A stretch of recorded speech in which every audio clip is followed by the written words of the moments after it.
Assalamualaikum warahmatullahi wabarakatuh. Kami dari kelompok 12 ingin mempresentasikan mengenai kasus Enron. Sebelumnya, perkenalkan anggota dari kelompok kami. Yang pertama, Melania, saya sendiri, dan yang kedua, Alwan Arkana. Kasus Enron. Enron adalah sebuah perusahaan energi Amerika di Houston, didirikan pada 1930 sebagai Northern Natural Gas Company.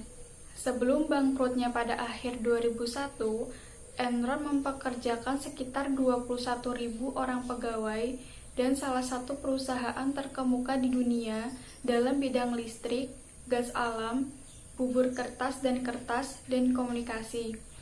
Enron menjadi sorotan masyarakat pada akhir 2001 ketika terungkap bahwa kondisi keuangan dilaporkannya didukung penipuan akuntansi. Saat itu, kasus ini merupakan kebangkrutan terbesar dalam sejarah Amerika Serikat. Kantor akuntan publik Arthur Andersen, salah satu firma akuntansi di Amerika Serikat yang berdiri sejak 1913 yang merupakan kantor akuntan publik dalam The Big Four dan pecah menjadi The Big Five. Sejak pemisahan bisnis jasa atestasi atau fungsi akuntansi dan konsultasi Arthur Andersen tahun 1999. Kronologi Enron. Pada tahun 2001, terungkap kasus penyalahgunaan etika profesi akuntansi pada kantor akuntan publik Arthur Andersen, bahwa terdapat hutang perusahaan Enron yang tidak dilaporkan yang menyebabkan nilai investasi dan laba yang ditahan berkurang dalam jumlah yang sama. Oleh sebab itu, Enron mendaftarkan kebangkrutannya di Amerika Serikat pada tanggal 2 Desember 2001. CEO Andersen mengatakan perusahaannya kemungkinan melanggar hukum yang dilakukan Enron. Perusahaan Enron merupakan perusahaan Houston Natural Gas. Sebelum terungkapnya kebangkrutan Enron, KAP Andersen mempertahankan Enron sebagai klien perusahaan dengan memanipulasi data-data akuntansi yang menyebabkan beberapa pihak shareholder salah dalam mengambil keputusan berdasarkan data tersebut. KAP Arthur Andersen menghadapi berbagai tuntutan di pengadilan. Diperkirakan tak kurang dari 32 miliar US dollar harus disediakan untuk membayarkan kepada para pemegang saham Enron yang merasa dirugikan atas kinerja audit yang tidak benar. Terlebih lagi, ratusan mantan karyawan Andersen juga marah dan melayang gugatan kepada Andersen. Penyebab bangkrutnya Enron. Salah satu faktor yang menjadi penyebab kebangkrutan pada perusahaan Enron adalah editor Arthur yang merupakan kantor akuntan Enron. Keduanya telah bekerja sama dalam memanipulasi laporan keuangan sehingga merugikan berbagai pihak internal maupun eksternal. Hal ini Enron melakukan kecurangan dalam perhitungan laba. Dampak keruntuhan Enron. Keruntuhan perusahaan energi Enron berdampak bagi dunia bisnis internasional. Akibat kebangkrutan Enron pada tahun 2001, kolapsnya Enron juga mengguncang neraca keuangan para editor yang telah mengucurkan miliaran dolar. Para karyawan Enron dan investor kecil-kecilan juga dirugikan karena simpanan besar dana pensiun dan tabungan 20.000 karyawan Enron terikat dalam saham yang kini tanpa nilai. Trik akuntansi Enron. 1. Special Purpose Entity.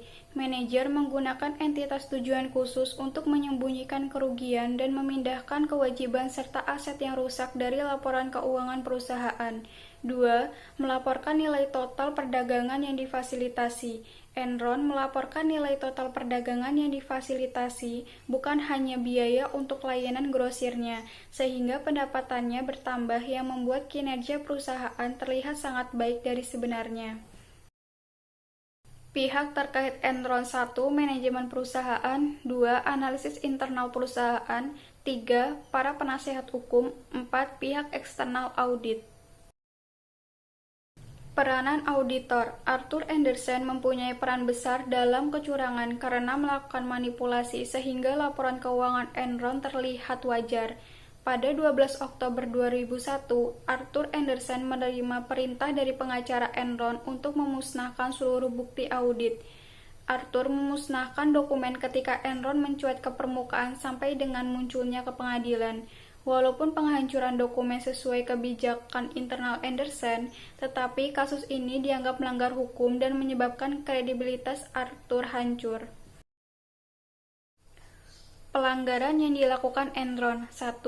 Menggelembungkan nilai pendapatan Mariner Energy, anak perusahaan Enron, dari 185 juta US dollar menjadi 366 juta US dollar.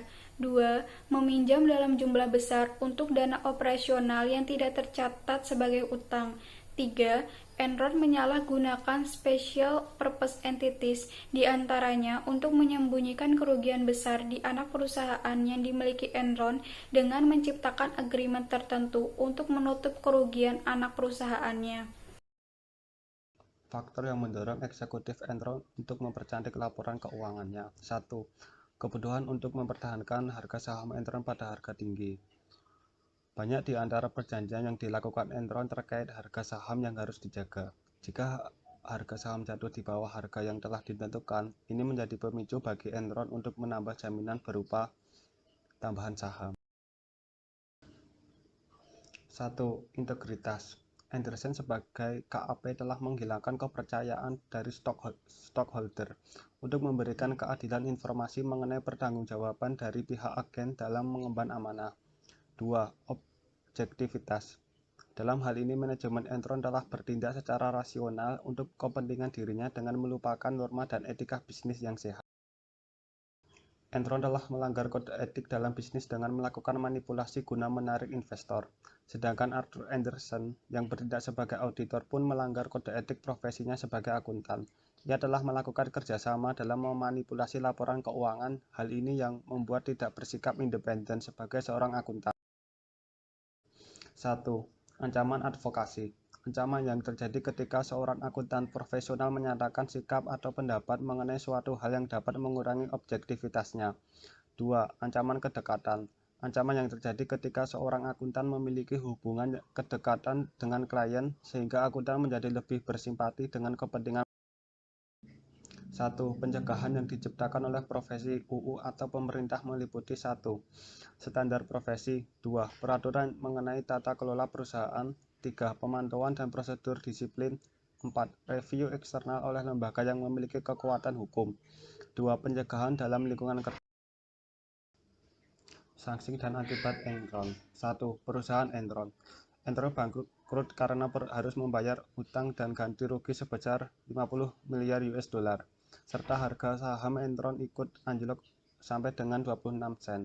2. Mantan CEO Kenneth Lai dan Jeffrey Skilling. Kenneth dijatuhi hukuman penjara 45 tahun dan Jeffrey 24,3 tahun serta ganti rugi 45 juta US dollar kepada para investor dan pegawai. 3. KAP Arthur Andersen menawarkan ganti rugi 750 juta untuk menyelesaikan berbagai gugatan hukum yang diberikan dan dilarang melakukan kontrak pekerjaan dengan lembaga pemerintahan di Amerika Serikat. Perubahan yang terjadi setelah kasus Enron. 1. Disahkan UU baru Sarbanes-Oxley pada Oktober 2002 untuk melindungi para investor dengan cara meningkatkan akurasi dan reliabilitas. 2. Larangan melakukan jasa konsultasi bersamaan dengan audit keuangan.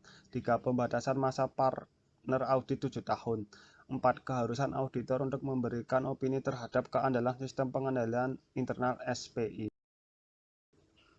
Solusi dalam kasus Enron. 1. Model kepemimpinan yang harus dimiliki oleh seseorang pemimpin adalah bertanggung jawab terhadap perusahaannya, memiliki integritas yang tinggi dan berlaku adil terhadap semua karyawannya. 2. Melakukan evaluasi kontrol perusahaan secara rutin. 3. Mentaati peraturan yang berlaku untuk memperoleh keuntungan perusahaan. Pelajaran yang dapat kita ambil dari kasus Enron. 1. Seringkali seorang investor menganggap bahwa kenaikan laba yang spektakuler akan menghasilkan kenaikan saham yang spektakuler juga.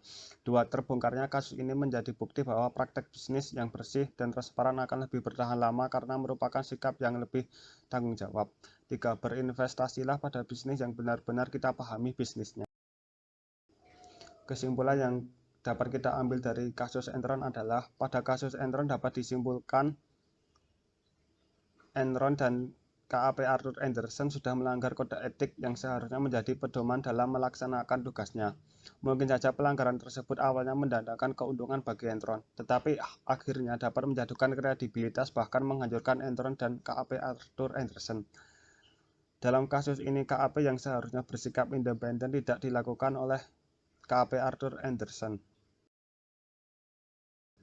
Oke, cukup sekian presentasi dari kelompok kami. Kurang lebihnya mohon maaf. Semoga bermanfaat. Wassalamualaikum warahmatullahi wabarakatuh.